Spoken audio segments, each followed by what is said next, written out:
naman po. Sino po nakakakilala po sa akin dito? Ano po pangalan ko?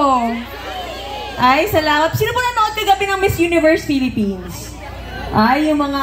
Okay, alam na natin sino mahilig sa pageant, no? But, unang-una sa lahat, gusto kong magpasalamat, of course, sa mga kasama ko po dito sa Maynila. Sisahin ko lang ha, yung mga pasasalamatan ko. Of course, ang Team Arte, maraming salamat sa mga leaders ko po na nandito at tumulong sa akin, sa aking mga tondo leaders, kay Kapitana Sebi de la Cruz, kay Sir Roger Santos, at sa mga nag-welcome po sa amin, kay Ma'am Weng, Mr. Carter, at Mr. Pancho, and of course, sa lahat po ng ating mga konsehal na nandito po, si Sir Robbie Bautista, Konsi Nico Evangelista, Konsi Romel Miranda, Konsi Awi Sia, Konsi Bolong C, Konsi Edward Tan, and of course, inyong Congressman, Carlo Lopez, Vice Mayor Chi Atienza, and of course, ang inyong Yorme, Mayor Isko Moreno. Maraming salamat po sa kanila at ako'y pinayagan hong makasama kayo ngayong gabi. Ngayon po, ano po ba ang arte? Alam ko po, marami na po tayong narinig no, na party list, but actually, ako po ay talagang proud na isa po ako sa nagtaguyod nitong party list po na ito, itong arte po. Alam niyo po, ang arte, hindi po ito kaartehan, no? Ang arte po ay para ho sa lahat ng malikhaing Pinoy. Alam niyo po, ako po, isa po akong arkitekto, isa rin ho akong beauty queen. So talaga po, ang mga nakakasalamuha ko ay mga malilikhaing Pinoy. Sabi ko nga po, nakakalungkot kasi yung may mga talento po na mga Pilipino, usually po, sila po yung hirap po na makahanap po ng magandang trabaho dahil nga po minamaliit yung mga talento nila. So sino-sino po ba ang mga malikhaing Pinoy? Actually po, sa paligid po natin marami ho sila. Baka po kayo yon or baka po isa sa mga kamag-anak ninyo or kaibigan ninyo ay parte ho ng ating sektor. So kasama po dyan mga arkitekto, mga fashion designer ho. Yung mga sumasayaw po sa mga caucus natin, yung mga kumakanta, yung mga nag-e-entertain po sa atin, itong ating mga photographers, videographers, yung gumagawa ng mga videos natin ito, yung mga nag-e-edit, mga graphic artists, lahat po yan, parte po yan ng creative sector. Kaya po, gusto po namin talagang isulong na protektahan at suportahan ho ang lahat ng malikhaing Pinoy. Alam niyo po, bilang isang beauty queen, ang sarap po sa feeling na kapag kami po ay nasa entablado, grabe ho yung suporta sa amin ng audience. Talagang sumisigaw ho talaga sila, for sure po. Pero pag meron ho kayong pambato na Miss Manila o kaya naman na Miss Philippines, sa isang malaking patimpalak ho ng pageantry, tayo po ay talagang sumisigaw. At talagang sinasabi natin, nako, kababayan ko yan, nako, Pinay yan, maganda yan, talagang mga Pilipino, magaganda. Pero po, ang nakakalungkot, yung mga tao sa paligid ng isang beauty queen, hindi po nabibigyan ng maganda or ng importansya. Alam niyo po, bago kami mag-iisang beauty queen, ang dami po tumulong sa amin. Nandyan ho yung mga nagmi-makeup sa amin, mga makeup artists, yung hairstylist, yung gumagawa ho ng mga damit namin kapag tayo ay merong mga national costume. Nakita niyo ba yung national costume natin? Ang gaganda, di ba? Napakamalikhain po ng ating mga designers, ng Filipino fashion designers. Lahat po yan mga heroes sa likod ho ng mga beauty pageants. Kaya gusto ho namin na mabigyan sila ng magandang plataforma at ma-encourage pa ho, lalo na mga kabataan. Kasi naniniwala po ko, ang talento po, hindi po yan basta-basta lang natututunan.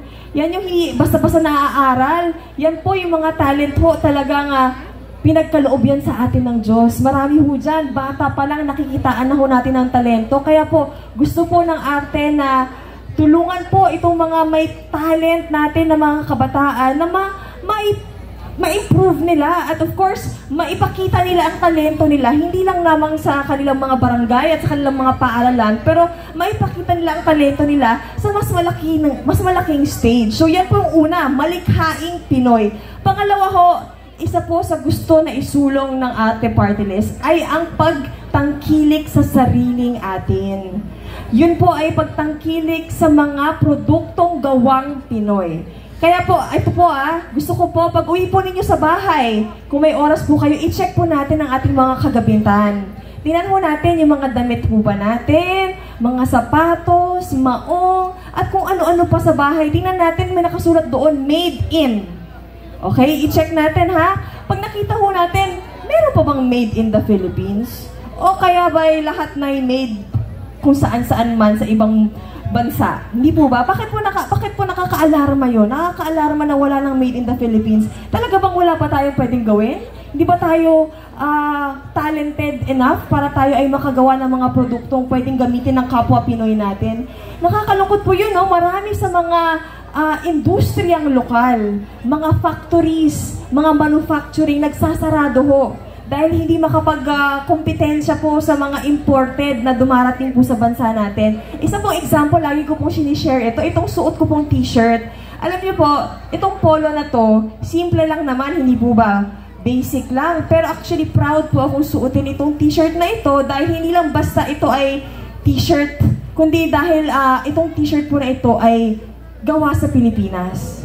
Made in the Philippines. Hindi lang po basta made in the Philippines, no? Galing sinulid hanggang ito ay maging tela, hanggang ito ay maging isang t-shirt at naimprentahan, nalagyan ng design. Lahat po yon isang Pinoy o maraming Pinoy ang gumawa.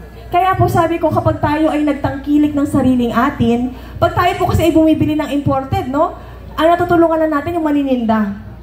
Pero pag tayo po ay nagtumangkilik ng gawang Pinoy, hindi na yung nanininda ang ating natulungan. Pag itong t-shirt po, bumili tayo ng isang t-shirt, no? Ang natulungan ho natin, una-una yung nagtitinda. Pangalawa ho, yung nagdisenyo po, no? Nung t-shirt natin. Pangatlo ho, yung nag-imprenta ho. No? Yung mga printing services. Pang-apat ho, yung mga mananahi po na nagtahi po at nagbuo po ng t-shirt. Panglima ho, yung mga mekaniko ho na nag-check po ng mga makinarya na gumagawa ho ng tela.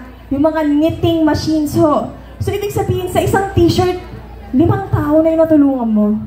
Ganun po ang magiging, kumbaga, kapag tayo ay nag-support ng lokal, mas marami tayong trabahong magagawa. Mas marami tayong Pilipinong matutulungan. Kaya po, isa po yan sa talagang malapit sa puso namin. Kasi nga, napapansin ko nga po pag sa beauty pageant, pag Philippines, proud na proud tayo. Pero kapag sinabing gawang Philippines, parang hindi po tayo natutuwa. Parang tayo ay nahihiya.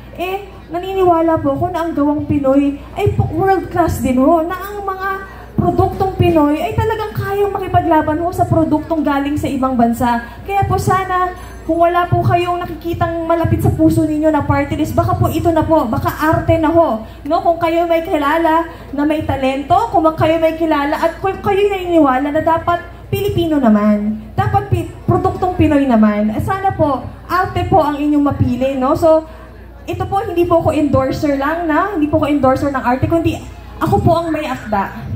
Kaya po proud na proud ako dito kasi part ito ng advocacy ako na iangat ho ang talento at gawang Pinoy. At kung kayo po ay naniniwala, sana po ang mapili po ninyo sa inyong puso na totoong party list ay ang arte party list ho.